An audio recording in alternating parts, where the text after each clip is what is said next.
Warning, the following podcast contains adult content, adult language, and adult situations. I talk openly about sex and explicit topics.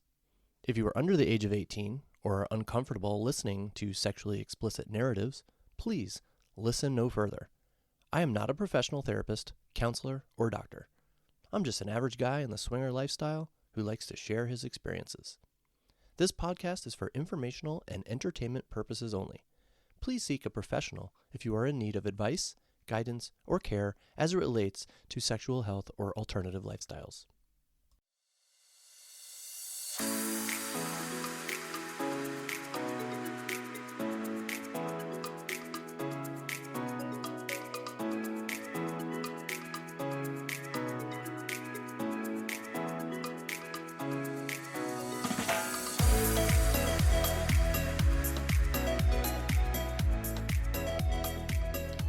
Hello, everyone, and welcome to Evan Swings, a podcast about the swinger lifestyle from a male perspective.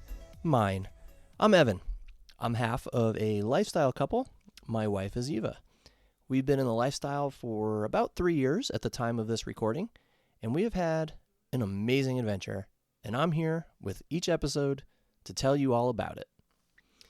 So I want to start off by saying that I am a teacher and I'm finishing up my spring break. Today is my last day of spring break, so I was able to record a lot of episodes to kind of get a base or a foundation for this podcast. So hopefully some listeners tuning in for the first time, you can actually go back and find several episodes that you can listen to. So now that my vacation is ending and it's back to the grind, I'm going to put this episode out and then the next episode. By the way, the next episode, episode 8, is going to be quite the show because my wife, Eva, will be joining me as a guest. So I hope you will stick around and listen to episode 8. So anyway, I'm going to put out this episode, episode 7, and episode 8, and then it will be back to, it'll get to kind of a normal routine.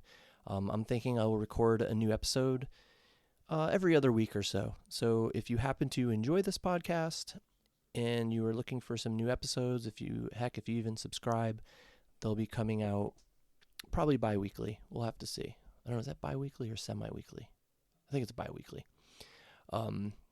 So we'll get into that. Hopefully a routine. So far, I've been retelling our adventures chronologically. So in my last episode, I talked about an experience Eva and I had on New Year's Day 2022. This next tale will cover several experiences over the course of about a year. It's what I'm calling a train wreck. It starts off fine, but it ends fairly poorly. Looking back, Eva and I are like, what were we thinking? But I actually know what we were thinking. We were caught in the moment. We found a local couple, so that's what I'm going to call them in this episode and future episodes, the local couple, or maybe the local crazy couple, or the batshit crazy couple. They were the first couple who also lived in our city. If you look back at our previous experiences, they were in Indianapolis, Cincinnati area, and Toledo. None of those are located less than an hour drive from us. Actually, the Cincinnati area one, that's not accurate. We met at an Airbnb south of Dayton, so that was about, I would say, a 45-minute drive for us, if memory serves me well. So we were delighted to find a couple that lived in the same city as us. It was convenient, for lack of a better term. It was very convenient. It worked out very well for us for a while. So our story begins around February of 2022. I had recently put our profile on the SLS website. And if you haven't been on it, it's sls.com. Swing Lifestyle is what it stands for, I believe. And we matched with a couple who lived in our hometown. The wife was smoking hot in her pics, and her husband, in my opinion, was okay. But Eva and I will always tell you that personality sense of humor, they can always make someone way more attractive compared to the initial impression you get from photos. So we met at a local restaurant here in town, and that was awesome because we weren't trying to figure out what the halfway point was, between our cities and then explore what restaurants are available. That's more work than it seems. Okay, it takes a lot of time and effort when that happens to figure those things out. So since this couple was already in our city, it was nice to just name the restaurant, and we each had a 5-minute drive. And I was very attracted to this woman right away. We had a nice dinner, but I wasn't sure what Eva thought. Now, I may or may not have mentioned this before. I think I have. But I can't read people very well. Hints and signals, they don't register with me. So I also have a hard time reading Eva's impression of people. So after the date, I was pretty sure she was going to say that she wasn't interested in the dude. Instead, she said, "I am very attracted to Chris." Now, his name is not Chris, but I had to throw in a name to make the quote effective. So it was game on. So for some reason, I become more excited and more turned on if I know that Eva is really into it, like really into the guy. So I began chatting with this woman daily, and I'm gonna call her Batwoman from now on because she was batshit crazy. So I chatted with Batwoman daily. Things started getting very spicy very quickly. We discussed turn-ons and fantasies, and she loved it. She was very sex positive and really enjoyed having explicit conversations with me. And I love that. I couldn't wait to get my hands on this girl. And as I got to know her more, it became very obvious that she and her husband were way more experienced than us. That wasn't really an issue, but it kind of sort of plays a role in the story, so I figured I'd mention it. But it wasn't just quantity of partners, it was what she had done. So Eva and I, we were still pretty new to this at the time, not even a year in, and this woman had already done it all. I remember having a conversation with her, and I asked if she had ever done a DP. She responded with way more info than what I was expecting.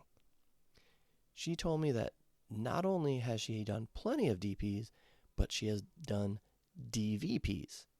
Now, I figure everyone listening to this knows what those are, but just in case, DP stands for double penetration, so one in the pussy, one in the ass. DVP means 2 dicks in a pussy at the same time. So, I got the impression she had been around a bit. But again, at the time, not an issue, okay? So, our first playdate with the local couple, or Batman and Batwoman, was at an Airbnb. And one thing that Eva and I noticed about them is that they were heavy smokers. Heavy smokers. Now, that didn't bother us at the time.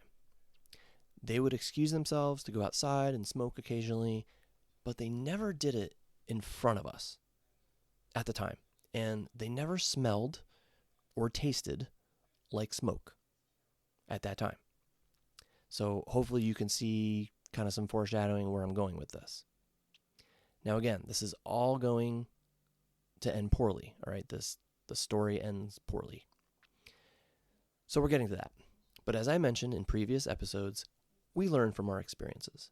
And this is one that we learn from as well.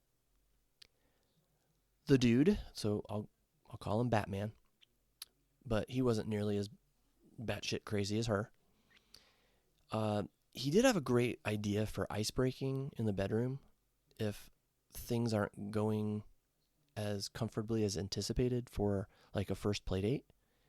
So you can just play with your spouse on the same bed as the other couple. And eventually, you'll see that hands start moving to other locations. You start touching the other people on the bed. And the next thing you know, you're fucking someone other than your spouse. It's a pretty solid strategy, to be honest. It was also very interesting with her because unlike any woman I had ever been with to that point, she was physically incapable of getting wet. She explained it was something with medications that she was on. So they brought a shit ton of lube and kind of just like shot it everywhere. It was a little strange, but not a huge deal at all. Okay, and she was also the first woman I had ever been with who squirted. So that was a brand new experience for me as well, and that was very exciting. They were the first to introduce us to a lifestyle club in the Columbus, Ohio area called Club Princeton. Very nice club, by the way. Eva and I absolutely love going there, so shout out to them. And it was very nice to be able to attend for the first time with friends, like people you knew, especially who have attended that club many times prior, okay, because they knew the lay of the land. They were able to show us around, even though we did receive a very nice tour from the Princeton staff. And our friends were able to answer all our questions, give us advice, stuff that we would have had to figure out on our own if they were not with us. So that was actually a really nice perk. But the story really isn't about the specifics of the sex we had. It's more like a documentary about some historical empire that you see on TV, like the rise and fall of an empire. Because they rose quickly to become regulars of ours. I would say they were our first regular couple who we played with kind of frequently. And then they fell from glory pretty hard. So at this point, I should tell you that this is going to be the most difficult episode for me to record so far. Not because it's difficult emotionally. It's just that there were so many parts to the story, and I know I'm going to forget important things, and I don't think I can keep it chronological. So you'll just have to go with me on this, and I'll wing it and hope for the best. So we started seeing this couple a lot, sometimes twice a month, which is a lot for us. And we even started experimenting a little bit with separate play, which would normally take place on a weeknight, so that means sometimes it would be more than twice a month that we played with them. So Eva even met the dude for lunch one day. This was actually our first separate play experience. She met the dude for lunch one day at a nearby mall, and they ended up fucking in the backseat of her car in a parking garage. So that was a hot text to get while I was at school, let me tell you. And driving past that parking garage to this day, I can't help but smile knowing what Eva did there with some guy. Also, this is going to be interesting. Eva has an office for her business with multiple rooms. She and I turned one of those rooms into a secret playroom. So during the day, it looks like a normal room that you might see at an office. It has a couch, a lamp. It looks nice. But whenever we want, we can fold that couch out to a futon bed, and we have a locked crate in the room with sex toys and supplies, and we have some mood lighting options. So she would meet this dude there sometimes in the evenings.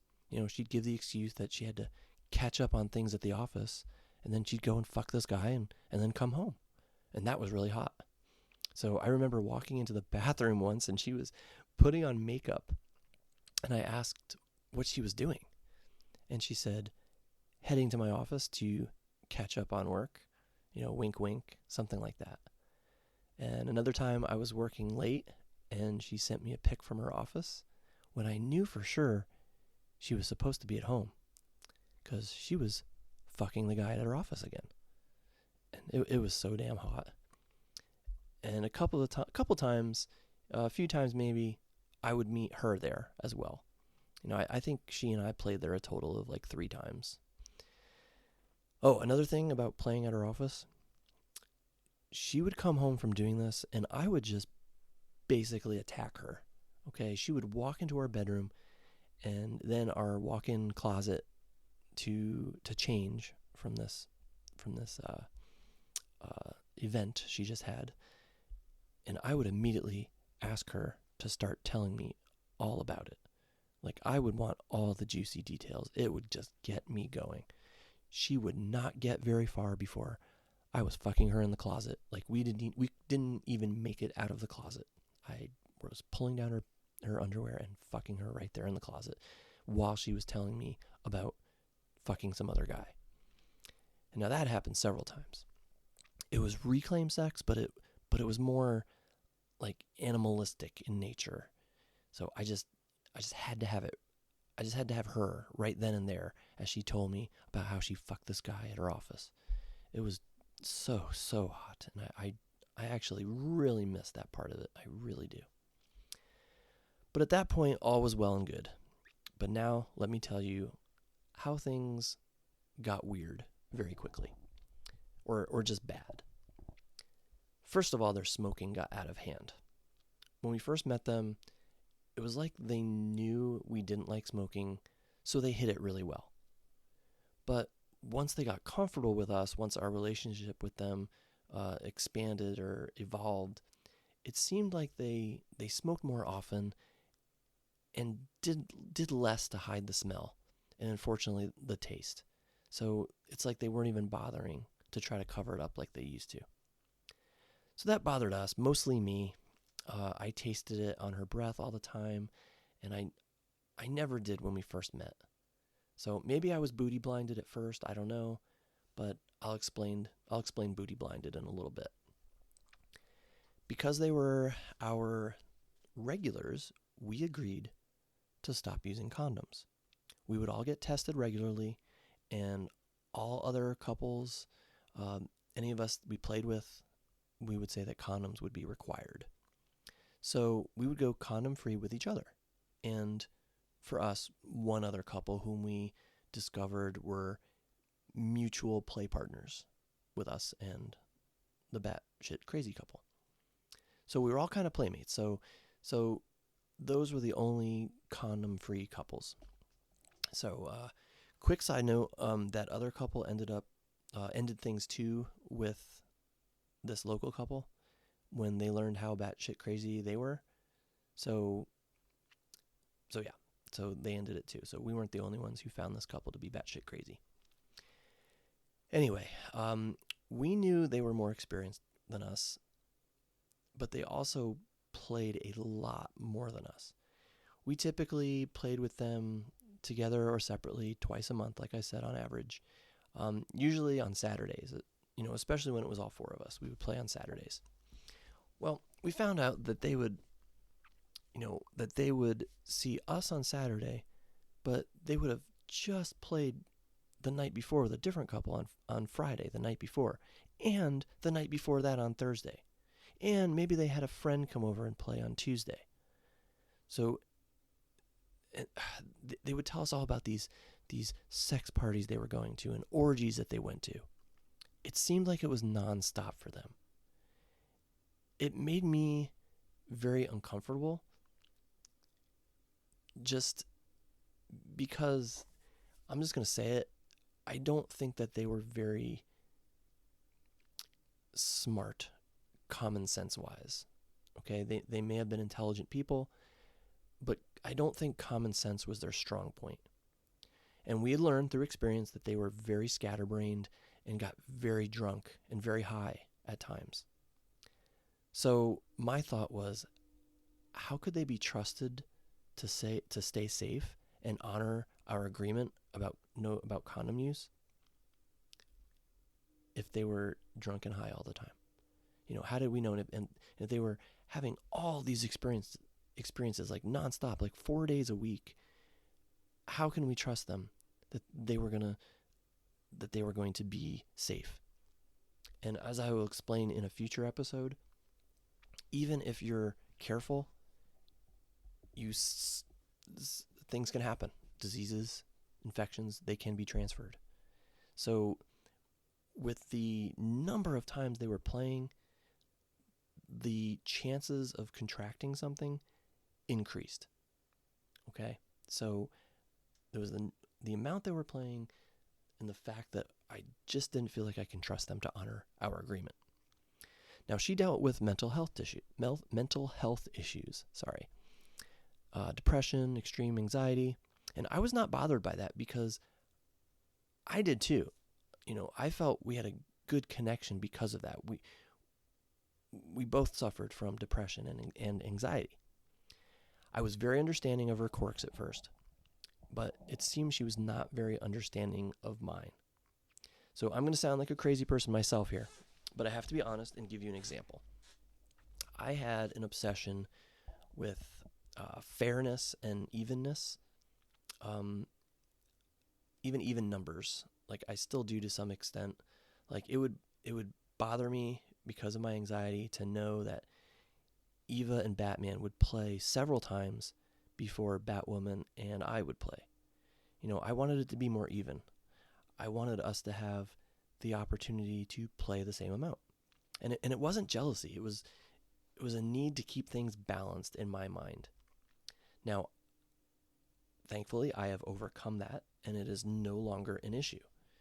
But at the time, she didn't really tolerate my quirks, and, well, not necessarily the even numbers thing, just all my quirks. Any quirks I had, she wasn't very tolerant of them, but I was tolerant of hers.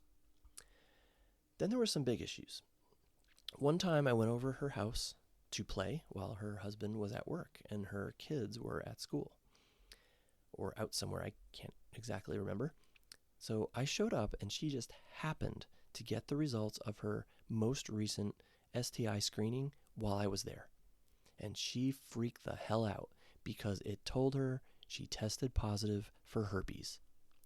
Now, let me just stop right there and tell you she did not have herpes. Okay, let's just get that out of the way right now. But she flipped out, crying, wouldn't talk to me. So I ended up just leaving. And she wouldn't talk to Eva or myself for 4 days. She wouldn't even look into the results she received for 4 days. Didn't contact a doctor, didn't contact a health provider. She just stewed about it and cried and didn't talk to anybody for 4 days. I don't even think she went to work. So when she finally gained enough sanity to check into it, she learned it was a false positive. All that stress for nothing. Had she been mature about it and sane about it to call 4 days earlier when she got the results, those 4 days of stress and worry would have been avoided completely. Because during those 4 days, Eva and I were pretty stressed too, because we thought for sure if she had herpes, then we did too. So we were pretty stressed about it as well, and that all could have been avoided. Another night, she and Batman came over to our house for a play date. Now, we have only been able to host twice in our 3 years in the lifestyle, and this was one of them. We have kids, and it is ridiculously difficult to find a time where all 3 of our kids are gone for an entire evening. But we made it happen. They came over and we started playing, so I put on a sexy music playlist. And within that playlist, a country music song came on. Now, this is while we were playing. She suddenly starts crying, gets up, like practically pushes me off of her, runs out of the bedroom, runs out of our house naked onto the deck in our backyard. Now, her husband goes outside to figure out what's wrong, and she starts yelling at him, flipping out, top of her lungs. This is at like 1 a.m. in a quiet neighborhood where houses are close together. Our neighbors heard it because one of them had to ask me about it the next day. And I can't even remember what excuse I made up. But I had to explain, I had to come up with an excuse why there was a naked woman screaming, yelling out on our deck at 1 a.m. So it turns out that she had some negative memories associated with country music. So enough to make her storm out of someone's house naked and start yelling on a deck at 1 a.m. So, Eva and I began to realize that maybe this was not going to last, but we tried to make it work until things took an even worse turn. So one time when Batman and Eva were playing at her office, she suddenly, Batwoman suddenly decided that she was not comfortable with it. And I can't remember why, but I think it was something that I said in a text to her. And she immediately called him and told him that he had to stop playing and come home immediately. And when she played with me at Eva's office, she said she was too uncomfortable to drive herself. So her husband would have to drive her to the office, and then he would have to drive back and pick her up when done. She's a grown-ass woman, and she couldn't drive herself. But later on, interesting note, the other couple whom all of us played with in Columbus, which is over 90 minutes away, one time she made that husband she made her husband drive her over there for an FMF threesome, and then she had the Columbus dude drive her home. So basically made him drive 3 hours, home and back. And the thing is, we also found out later on that she did at times drive herself all the way to Columbus by herself to play with this couple. But yet she could never drive the 5 minutes across town to meet me at Eva's office. It also became not evident, but we came to kind of guess that she was into some heavier drugs, and I don't want to go into the details, but at that point I told Eva that I was out. I couldn't deal with it anymore. Now, Eva still wanted to play with Batman though, and I was not really comfortable with that idea, but eventually I relented. Well, Batwoman was not happy about this either, and I think she maybe felt rejected, and I was in fact rejecting her. But I promise you listeners, I did it politely and maturely as best I can. Well, she sent me these nasty texts telling me that she felt sorry for Eva because she had to put up with me, and basically said I was a terrible person, called me an asshole, and that pissed off Eva. And you don't want to ever piss off Eva. Now, do you see what all this is? This is drama, okay? And we do not stand for drama in the lifestyle. This couple was just seemingly a non-stop source of drama. So Eva kind of set her straight. I mean, she called her out. She sent a great text to her husband, Batman, and I even saved it because I was just so impressed with the way she worded it. And Eva basically stood up for me and said, basically told it how it was. And Batwoman actually apologized, and I thought that was actually a really good thing, that she actually apologized and maybe understood a little bit of where we were coming from. But I still did not want to play with her again. I didn't want to deal with the crazy anymore. I didn't want to deal with the drama. I was happy to stay friends, but that was about it. So we chatted a little bit off and on, and then she did one of the worst things you can do, in my opinion. She violated my trust. I guess she was still angry with me deep down because she started screenshotting some texts that I sent to her and then sent them on to that other Columbus couple I was telling you about and tried to pit them against me. So I found out about that, and I literally never talked or wrote to her again. For me, texts are private, okay? When I text with someone, those are meant for your eyes only unless I give you permission to share with others. So the final straw was when she violated my trust. Now, Eva still planned on seeing Batman separately, but that started to fizzle out as well. She began to see, I think, the who he really was. But The icing on the cake was when we ran into them at a hotel takeover. He was obviously high on drugs of some kind and could hardly stand. And this was a massive turnoff for Eva, and she really did not have a desire to see him again after that. And to put the cherry on top, Eva was having some plumbing issues at her office. They had to snake out her toilet drain. And what did they find that was causing the backup? A condom flushed down the toilet. Now, there's only been 2 people that have ever played with Eva at her office. I'm one of them. Okay? In fact, we sometimes use that as kind of a free hotel room of sorts when we need to get away from the kids and we want to have some naughty fun. And, or, maybe we want to be loud.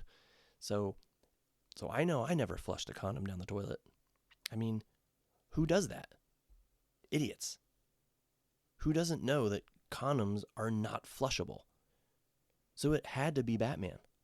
Okay, and this is when, if you're standing in Eva's bathroom, there's literally a trash can right next to the toilet. Like right next to it. So it had to be Batman. And with all the water damage in the office bathroom, they had to completely replace the floor, professionally clean the carpets. It had to be over $1,000 worth of damage because of that idiot. So that was the final straw. He has actually contacted Eva over Kik several times, and she has completely ignored him. So that's the story. So what happened? I call it booty blinded. We were booty blinded. We were, I don't know the word I'm looking for. We were just so happy about the convenience that we were blinded by that as well. Someone who lives so close to us, someone who was attractive and somebody who was willing to play separately with us and come over to Eva's office. It was just so convenient.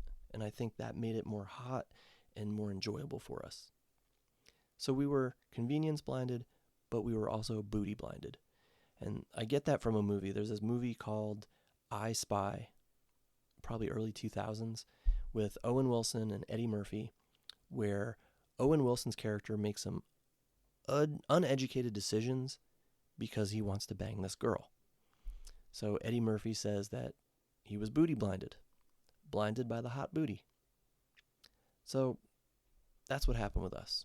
We were so happy to have a local couple, a couple that we were attracted to, and it made us overlook the glaring characteristics that would normally make us stay away from a couple. The smoking especially, the not so high intelligence, or like I said, maybe it's just common sense. All right, maybe they could be very smart people, but lacking common sense.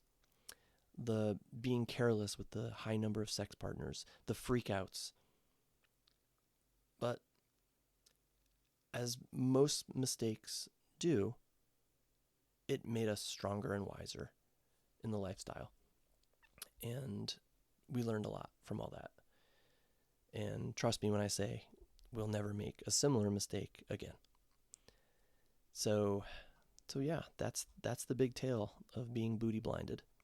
So, all right, I'm going to wrap things up right there. And guys, if you stuck with me this long, I really appreciate you giving this podcast a listen. Hope you come back and listen again sometime. I got more stories for you.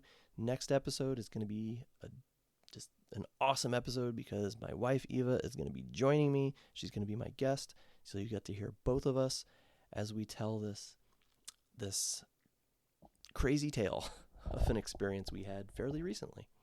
So I hope you'll join us for that. That's episode 8 coming up. In the meantime, you are always welcome to connect with me. Hit me up with questions or comments, things you'd like for me to talk about. You can ask me questions. Eva has said that she'd be happy to answer questions too if you need her perspective on it. But you can find me on Kik or Instagram at Evan Dienson. That's EvanDean. Evan Dienson. So find me there, connect with me, and if you enjoyed this podcast, please share it. Let other people know. I've said it before. I'm not in this for fame and glory, for fortune of any kind. I just enjoy doing it. I was helped by some podcasts that I listen to, so I'm hoping to pay that forward and do the same. I'm hoping that some people will find listening to these podcasts beneficial in some way, and that they'll help them on their journey through the lifestyle. So feel free to share with anybody you feel that would apply to.